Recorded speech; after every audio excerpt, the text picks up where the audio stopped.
Good morning, everyone. Welcome to the seventh day of the 17th annual Transforming the Teaching and Learning Environment virtual conference. I'm still Bob Hales, and I'm still your moderator. We have with us Jeremy Ritz, who is the Chance Distinguished Professor of Environmental Engineering at Trine University.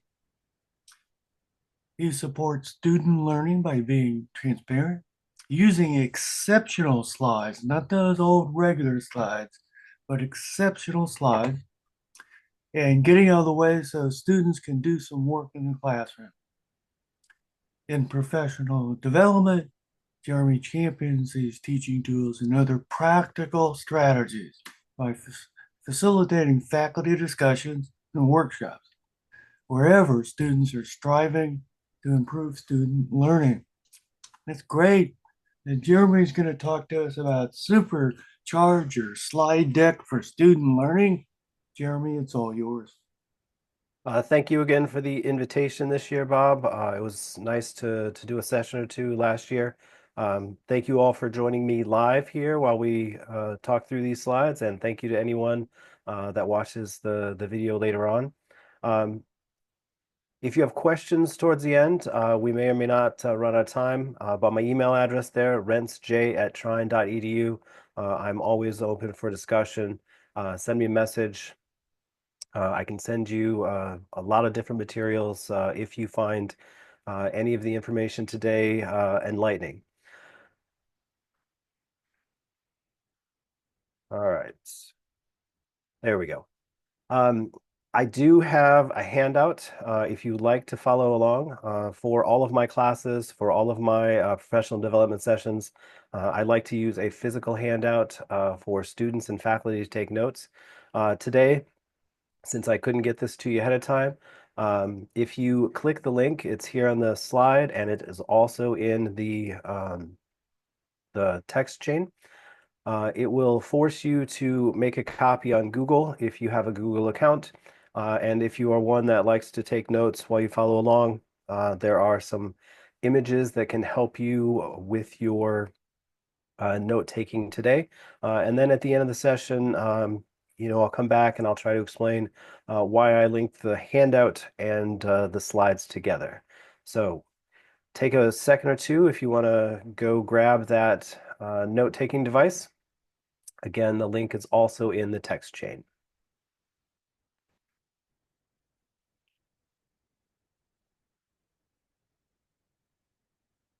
All right, I really like interactive sessions, but with our limited back and forth this morning, um, for a few of my slides today, I want you to just ponder for yourself, write down a few notes if you could. And the first question I would love for you to think about for yourself is what feedback might students give you about the slides that you currently use in your classes? So take 15 seconds. What might students say about your own slides currently?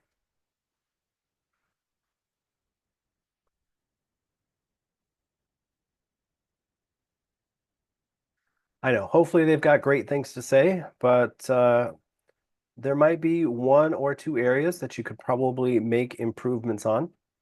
And that's what we're going to try to hit today. There are three things that I think we can all do to change our slides.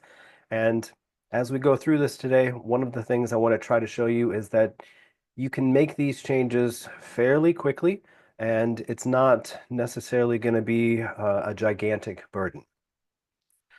Some of the things that I think faculty need to work on is often we have slides that have just way too many words, and that's where we'll start our discussion today. Second, as faculty members, we often forget that we are experts. We understand most of the things that we talk about, and we often provide too much cognitive load for our students. That'll be the second item that we hit today. And then third, is a phrase that you may or may not be familiar with. It's called dual coding. That's what we'll hit at the end of the session today. It has to do with pictures and words together. And it's likely something that you are not using in your slide decks, most likely because you're not aware of it. But this is where we're headed for the day. And why don't we get it kicked off?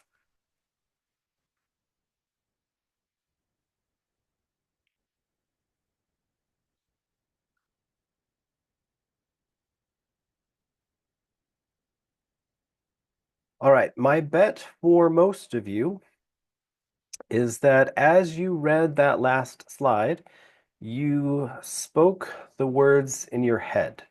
So I've got an internal monologue. When I read slides, I read the words, I hear them in my head. This is called sub-vocalization.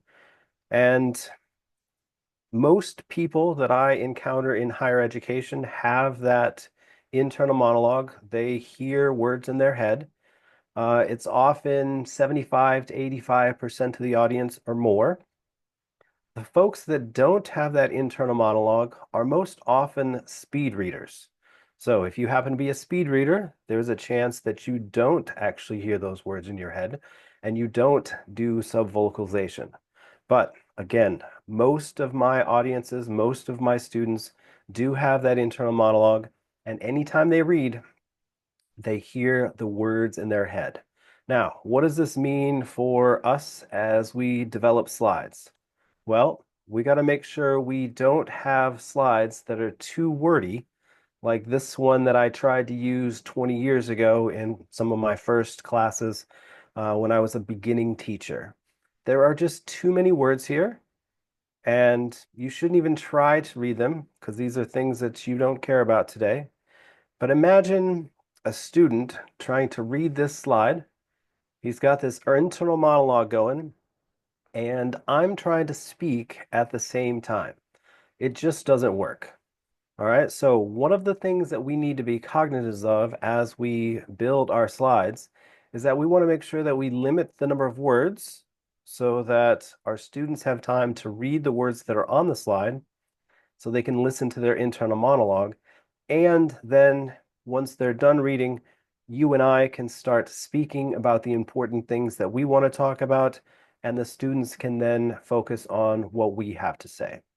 So my rule for this is pretty simple. I keep almost all of my slides to less than 15 words. 15 words can be read very, very quickly.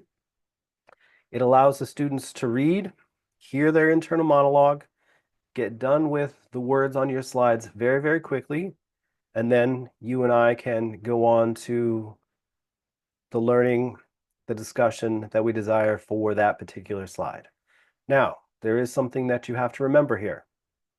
As you transition from slide to slide, you have to give your students or your audience enough time to actually read the words.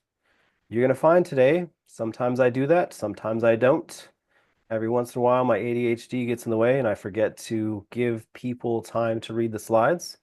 But there will be times and places today where I absolutely make sure that you have time and space to read. Along with less than 15 words is the concept that less is more for your slides. I know many of you had slides that go on and on and on. They've got all sorts of great information on them, but we got to remember the slides that we're trying to develop are for the students, and often the slides that we develop are more like an outline for us to talk. I don't make the slides for myself. I make the slides for the students. So along with less than 15 words, I try to think about less is more on every single slide that I generate. And we have a little corollary here as well. White space is absolutely your friend. All right, you don't have to fill the entire space. You don't have to use every single word possible. You don't even have to use pictures everywhere, which you will see later on in this presentation. All right, white space is your student's friend, and we'll explain why here in just a second. Now, every time I do this presentation, I often get a very similar question from faculty. And it's something along the lines of, how do I actually pull this off? So, in practice, what do you think you're going to have to do to actually generate slides that have less than 15 words that utilize that less is more thinking and might actually include a little bit of white space?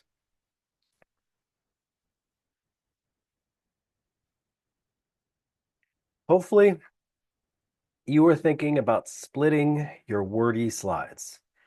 Now, the follow-up question that I often get from faculty is, my slide deck is already too big. All right, and I would have agreed with that comment 25 years ago when we were all using zip drives for our thesis. But at this point, with cloud storage, with Google Slides, which I'm using today, the number of slides in your slide deck does not matter.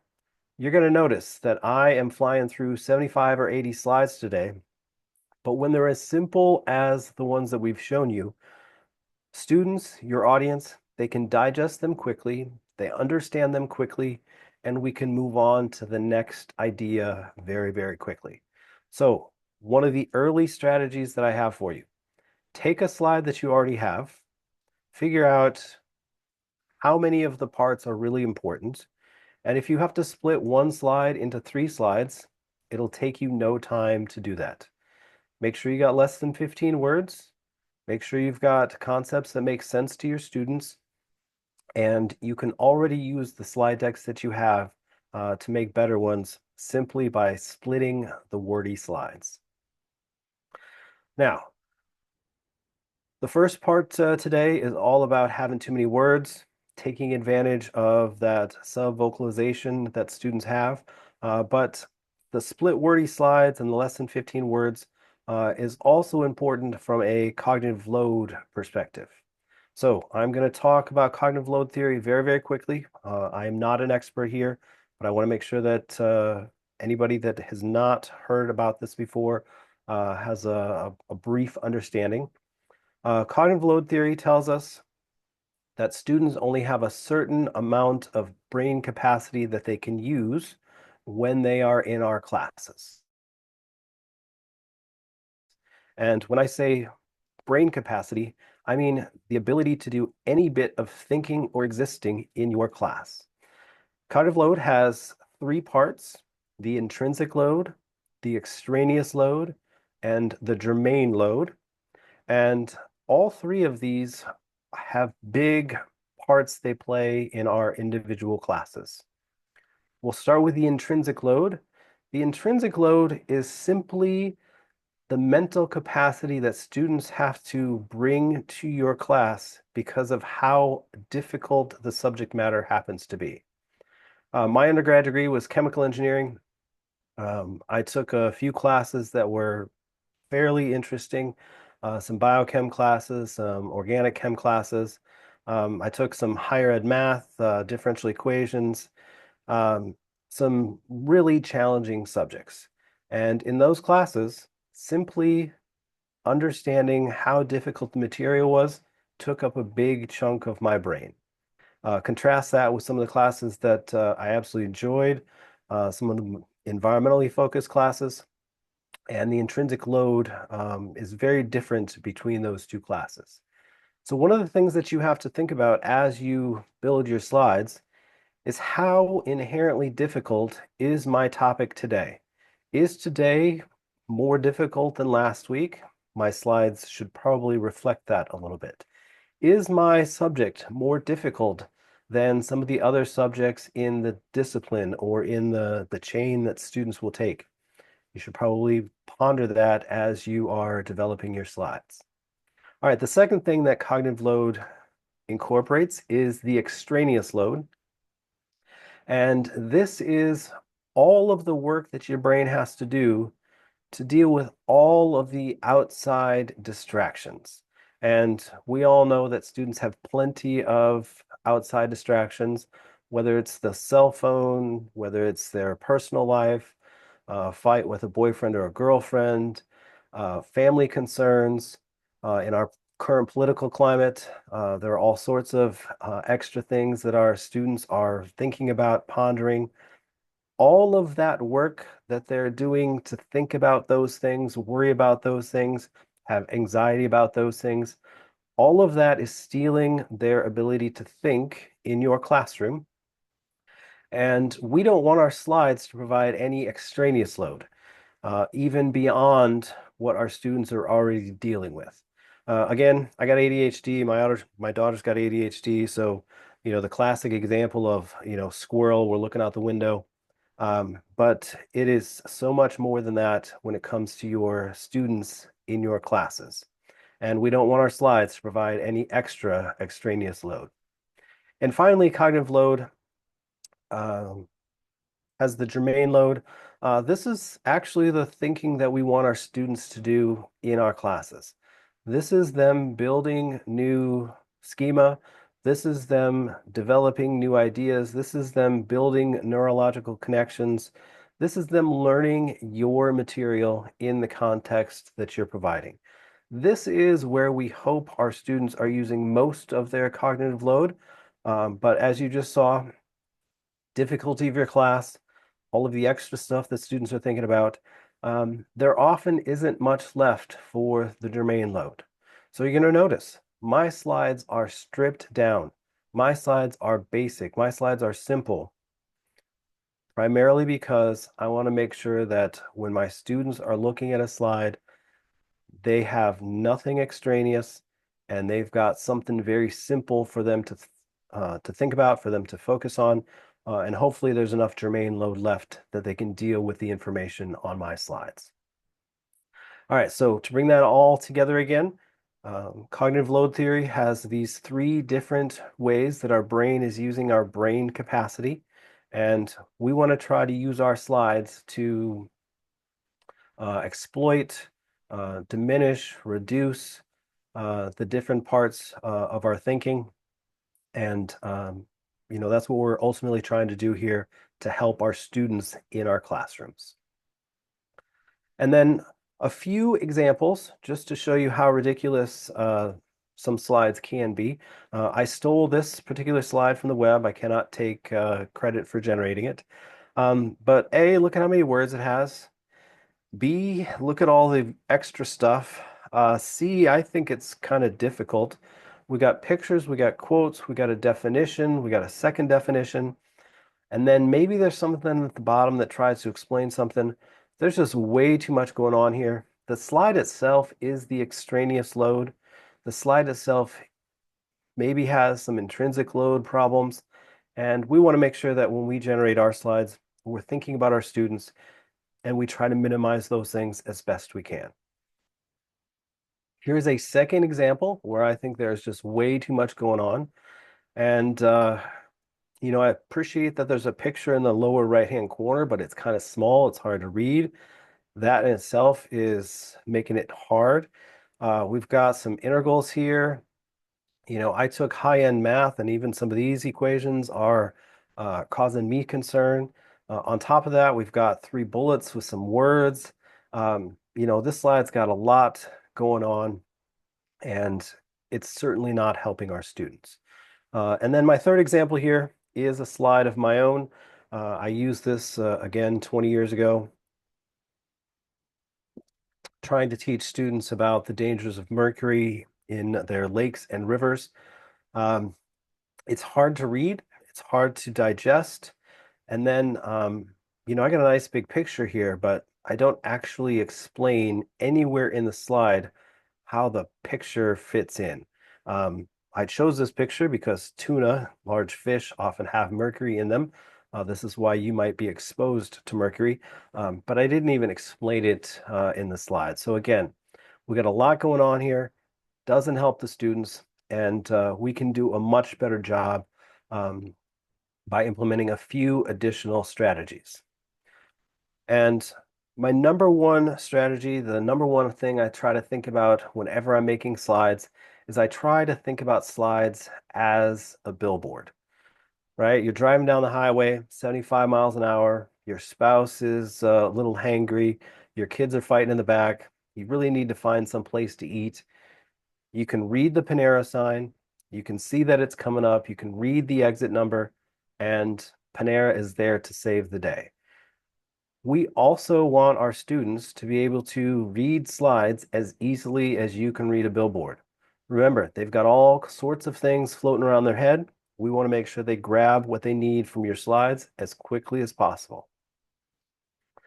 And any good billboard, and I think any good slide, should use the one thought concept. All right? Go past the less is more. You're going to notice almost every single slide today has one thought on it. There are a few exceptions, and we'll explain that here in a second. But I try to make sure there's one thought. This really helps from an extraneous load perspective. Again, I'm the expert. I can handle 5 concepts on a slide when it's environmental engineering. My students can't. They're novices. They don't have my context. They can handle one thought per slide. And your students are likely the same. They can handle one new thought in whatever context you happen to be teaching in. So, just like the Warty slides, the best way to go about this is to split complicated slides. In some of the examples we just showed you, hopefully it was really obvious how we could split that first slide into 5 different slides. That second slide probably needed to be split into 3 or 4. And my Mercury slide probably needed to be split into 5 or 6 if I actually cared about all of that information. So, number one takeaway today, take the slides that you currently have, figure out how you can make them easier for your students to digest, and splitting those complicated slides, splitting those wordy slides, some of the easiest things that you can do to help your students in your classroom. Now, every once in a while, you're going to notice I do have more than one thought on a slide, and it's anytime I've got a concept introduction or I'm trying to summarize something. So I might have a few concepts. Notice in the introduction, when we were telling you where we're going today, we were giving you a preview. There were more than one thought on that preview, but we're going to explain that further. Whoop. One of the examples I like to give here from my sustainability class, before we talk about each of the pillars, I like to show how they work together. So in sustainability, in green engineering, we've got 5 things we like to think about as big topics. I will introduce all 5 together with this introduction slide. And then each of my next slides will go into discussing nature conservation or materials reduction, and I'll have multiple slides for each of those to explain each concept. I wouldn't use this introduction slide to explain all 5 concepts with words. I would make sure I followed up with pictures and words on subsequent slides to make sure that all of my thoughts are getting to the students quickly. I used this strategy once today already. Hopefully you can bring it to your mind pretty quickly.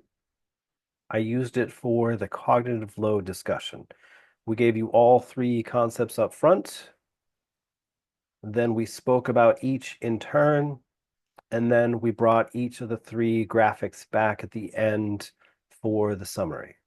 So notice we're using some of the same graphics and pictures over and over again for an introduction, for explanation, and for the summary. And one of the other things I want to highlight here is sometimes one slide isn't going to do it. You're often going to have a series of slides that work together, and you can utilize them for your introductions and summaries as well. Oh, what happened here? All right, that slide's not supposed to be there. Comic Sans clearly not the right font. Ah, there we go. One of the things you'll notice with billboards, in addition to one thought, they all have great fonts. Well, at least the billboards you can read. As you drive home tonight, if you pass any billboards, check out the fonts. Usually they're easy to read. The billboards you don't like likely have fonts that are hard to read, hard to digest. But we want to choose fonts for our slides that are easy for the students to read. So make sure you can choose something that is highly readable. That means basic. Try not to use script in your slides.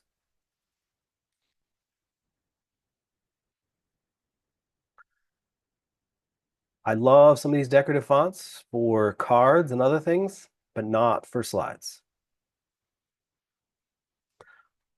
The types of fonts that you want to use are sans serif. Sans serif fonts do not have the flourishes. So the T here on the right is the power T that my school uses for all of their advertising. When it's just the T, having the flourishes, not a problem. But an entire slide with that font might be a bit much. It's a little more challenging to read. So you're going to notice every font that I have used today is a sans serif font, something that is very easy to read. It's the type of font that all street signs are made out of. Again, we're driving by fast. We want to be able to read the sign. For our students, driving by fast with most of our slides, we want to make sure that they can read them quickly and cleanly. If you are a PowerPoint fan, these are the 5 fonts that I highly recommend. If I'm going to use PowerPoint or Word, I use Abrima personally for almost everything. Arial is a sans serif. Calibri is a sans serif, but I find that they are overused. But these 5 fonts are great if you happen to use PowerPoint. Personally, I like to use Google.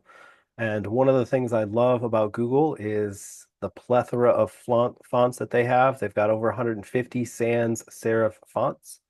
Um, if we were sitting live, I'd ask you which font on this screen I've been using. And the easy thing that gives it away is the W. So if you notice the W in railway in the lower left-hand corner has the cross in the middle of it. I've been using railway for this entire presentation. I learned about railway from the folks that taught me about slides 7 or 8 years ago. I stole the font from them. I have apologized in person once or twice in the last few years. I urge you to go find your own font. There are plenty of great fonts in Google that are sans serif. Make it part of your brand.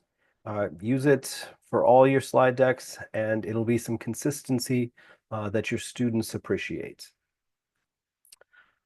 All right, now to our third part. We've talked about too many words. We've talked about cognitive load and using billboards as our example.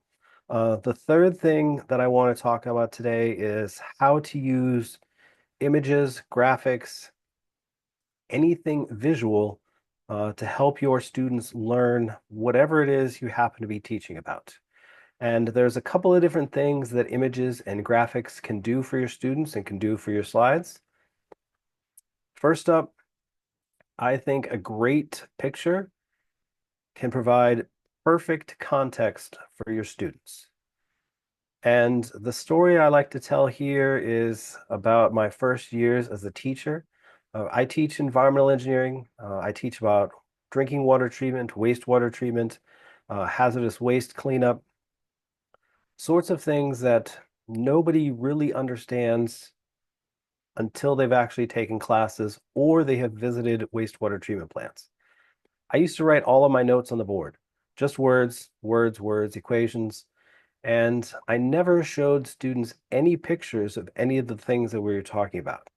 And I don't know how long ago it was before I finally figured it out, but how can I possibly teach about a drinking water treatment plant when the students have never seen what a drinking water treatment plant looks like or what each individual part looks like? So I have transitioned to using slides primarily for the context that it provides my students that don't know anything about the topic that I'm going to talk about. And that's likely the case in many of your classes as well. Your students might know a little bit about your topic, but I'm guessing that in most of your classes, your students know very, very little about whatever it is that you're going to talk about. So you'll notice I've got some slides coming up that are full screen. The image covers the full screen. And then I've got a caption here in words that is really easy to understand. Um, I'm using that picture to provide context for the students. The other thing that graphics does for us is it brings about something really cool that our brains can do called dual coding. Now, hopefully, most of you understand that our brains don't multitask. Our brains do something called task switching. And if you have never been to a session where somebody asks you to count backward from 10 and say your ABCs simultaneously, go look up some videos, try it for yourself. Our brains do a poor job multitasking. We task switch instead. We go from one to the next, and some folks are better at switching than others. But there is something really cool that our brains do around words and pictures, and that is dual coding. Our brains have two different channels that they can use simultaneously. One of those channels is for words that we read or words that we listen to. So we've got part of our brain that is always on. It is always trying to pick up words and is always trying to pick up language. We have another channel in our brain that is processing and digesting images. It's doing this right next door to the part that's dealing with words, and they can do this simultaneously. Now, it's great to have slides with just words sometimes. It's great to have slides with just pictures sometimes. But if you can figure out some way to put words and images together in a meaningful way, it actually maximizes our student learning. It maximizes our audience learning. And it is a very powerful teaching strategy to help our students learn things more quickly. Often, the picture is a place for our students to hang new knowledge.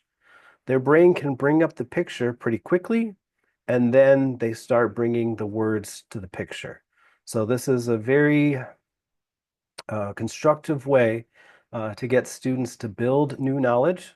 The picture is there to help them hang whatever new concept that you're trying to teach them as they develop new neural connections. Now, there are some caveats here. We got to try to make sure our images and graphics are things the students care about. And as I get older and older, it is more difficult to relate with some of these students. Most of my 80s jokes fall flat. They don't know many of the 90s things that I understand because most of my students were born in 2003 or after. So I got to figure out what graphics are going to make sense to them because the picture that might resonate with me is likely not going to resonate with them. And fortunately, I had a colleague here at Trine a few years ago help me out with this. Um, Faculty often ask, how do I figure out what images the students care about? And she suggested that you make this an assignment. All right, so early in the semester, ask your students, go find images about this topic or that topic, have them submit it through your LMS, and then you've got an entire library of images that resonate with your current students. Now, you might be able to use some of those images later in the semester. You can use them the following year, but use the students here to help you figure out what things might interest them. And then to show you that dual coding works really, really well, we've got 6 icons here, and we would love for you to take a few seconds and in your own head, can you tell yourself what each of these 6 icons means in our context today?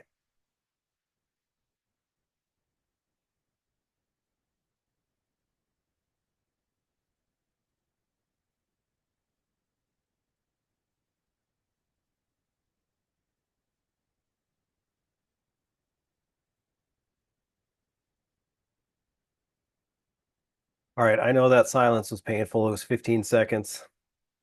Hopefully you've gotten to the place in teaching where you can just stand there for a minute or two. Um, if you haven't, try to work on it yourself. Just to check your quiz, the first item in the upper left-hand corner is less is more. The cloud represents one thought per slide. The little paper is choose good fonts. In the lower left, we've got split wordy slides or split complicated slides. The little man here that's worried is extraneous load. Oh, whoops. No, intrinsic load. I apologize for that. And our squirrel is extraneous load. Hopefully you got at least four of those six. And then think about this to yourself for a minute. We just gave you a little quiz. We didn't tell you there was going to be a quiz. Did you do fairly well on the quiz? I didn't tell you to follow the graphics earlier. We just gave you an image to hang new thoughts on. Hopefully, we chose images that were in the appropriate context. Um, and again, hopefully, we have showed you the power of pictures. Every single slide today had a picture on it except for one. The only slide that didn't have a picture on it was the font slide. And I think the fonts themselves are the graphics. But if you go back through any of the slides that I've chosen today for myself that weren't poor examples, every single one had words and images working together. All right, so when we started today, I offered a digital handout if you wanted to follow along. The link for that handout, if you didn't pull it up, is still in the text chain, and we can bring it up at the end as well. But one of the reasons that I choose to make handouts for every class, for every professional development session, is I want to give I want to give students the images that they can tie their own words to. So you notice I didn't provide every image on the handout today. I provided some key images. And then it's an invitation for my students to take notes, right? If I give them the paper, they are almost obligated to take notes. Faculty in professional development events, they tend not to take notes, um, even when I suggest that they should, but students, they generally do. And it's another attempt at dual coding. So we've got a picture. Hopefully the students write some notes in their own words. Even if they're writing down the words that I have on the slide, it's something they can take back and study with. They've got dual coding a second time, a third time, and it is one of the main reasons why I provide a handout. I print all of my handouts and I hand them to every student in every class, primarily because I want to support every student. Here at Trine, we've got a bimodal distribution. We've got a lot of grade A students. We've got a lot of good C and D students, but my C and D students likely wouldn't print the handout. So I print them for every class, every day, for every student, primarily to support everyone's learning. If this isn't something you do currently, I would urge you to think about it, think about the benefits that it could provide in addition to your slides for your students. And then for those of you that did not pull up the handout, this is what the handout today looked like. I always try to have lesson or session objectives at the front. The other thing you'll notice is there is a question here at the top. That was the first question we asked for you today. I put every question that I'm going to ask students on my handout. Again, it's almost like a contract. They see the question there, they know they should answer it, and it's a way that I can get every student engaged in my class for the day. So my handout has multiple purposes here, and I think it's just as important as using good slides. And the other thing we want you to notice is, again, I don't have all of the images on the handout. I've got some of those key icons that we would hope students would take notes on so that they can go study appropriately down the road. All right, now that we've gone through all of the materials, there are some resources that I use today that faculty often ask about. If you notice, icons are becoming a much bigger thing. PowerPoint has added their own icons recently. Google Slides has added their own icons recently. But all of my icons today came from thenounproject.com. This is a paid subscription. I think it's $20 a year. For me and the number of slides that I generate, that $20 price tag is something that I am worth, is very worth the money. Um, they have icons for nearly anything that you can ponder, and it's a great website. And again, I urge you to take a look at it. The other images that I like to try to grab are things that are in the public domain or things that are free. So one of my favorite websites for finding pictures is Pixabay. All of these things you can use without paying for them. They're all in the public domain or Creative Commons license. And Pixabay is one of the first places I go for high-res images. And again, notice whenever I use a high-res image, I'm filling the entire screen, right? Don't use that PowerPoint format that just has a picture on the right-hand side. Fill the entire screen with an image, and then put a bar with some words if that's what you would like to do. The other website I like to use is pexels.com. They also have a great library of pictures, graphics, free to use. Again, uh, Creative Commons or free sourced images. Openverse.org is a search engine for those free images. I have only used it once or twice, but it is an AI-powered resource that has come up in the last few years. So take a look at it. I have not used it all that much, but it is a search tool to find other freeware type images. Now, today I have not used any AI images, but every once in a while I come across a situation where I can't find a good slide, I can't find a good image, I can't find a good graphic, and ChatGPT has DALL-E integrated into it, and it can make some exceptional images for you. It is doing a really good job on a ton of different things. And if you've never used DALL-E, I certainly urge you to try it once in a while. It will make images that you just can't possibly ponder, and it often does a really, really good job. Here's an example of DALL-E. Um, I made this a few months back, and you'll notice that at that time it didn't exactly spell perfectly. So A, it spelled its own name wrong. B, there's an extra L in unlocking. You can try to fix that. Um, you can ask it to make adjustments, and here it fixed the DALL-E spelling, but it left the L in unlocking capitalized. So it's not perfect yet with words, but some of the images that you can generate with AI are exceptional. And then Midjourney is another tool. It is not a part of ChatGPT. It is another paid subscription. I played around with it for 6 months or so. It also does some exceptional things, and you can make images that you might not be able to find anywhere else. All right, here in the last few minutes, I would normally have a concept quiz for you. For those of you that have the handout, you'll notice the concept quiz is on the back side. But I think what I would like to do is open it up for questions. If anybody has any questions, I would love to wrap this up at 10:50 so that Bob can get to his next session and I can head to my next meeting.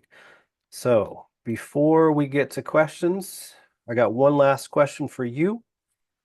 What is the one thing that you're going to try to take from today's session? Don't try to do everything all at once. It took me about 7 years to get great slides in every one of my classes. I did one class a semester to make changes.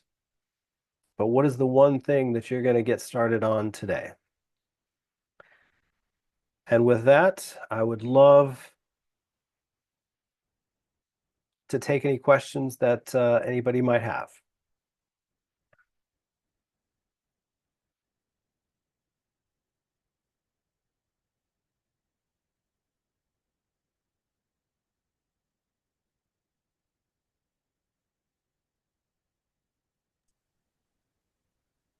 What any comments about the use of color?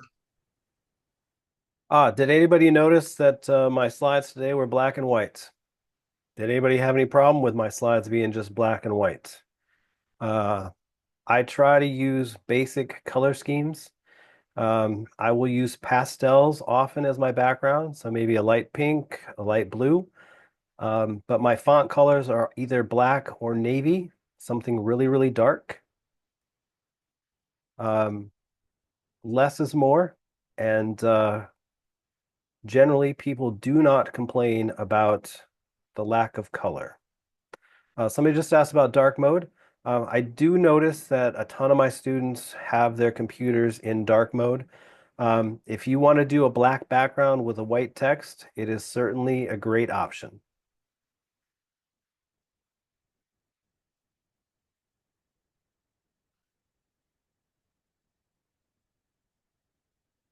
All right, any other questions? This last slide here are some great resources. If you want to think about making better slides, Slideology by Nancy Duarte is incredible. She comes from the business world, but her ideas are perfect for higher education.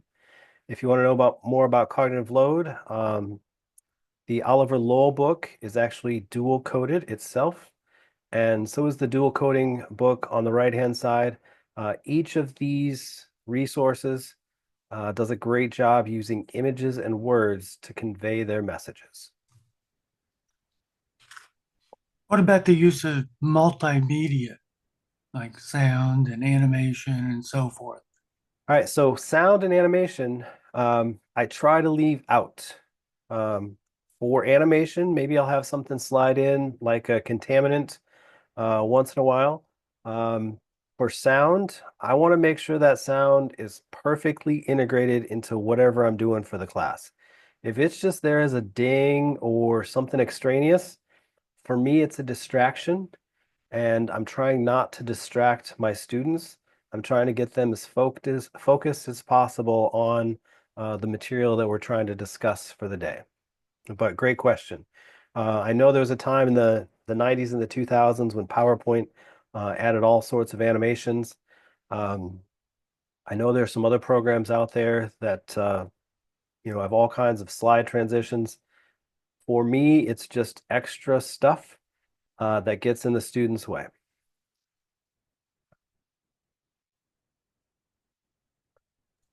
I know one last thing I've encountered um, the kind of thing where you have a template that puts, say, the university name on every slide.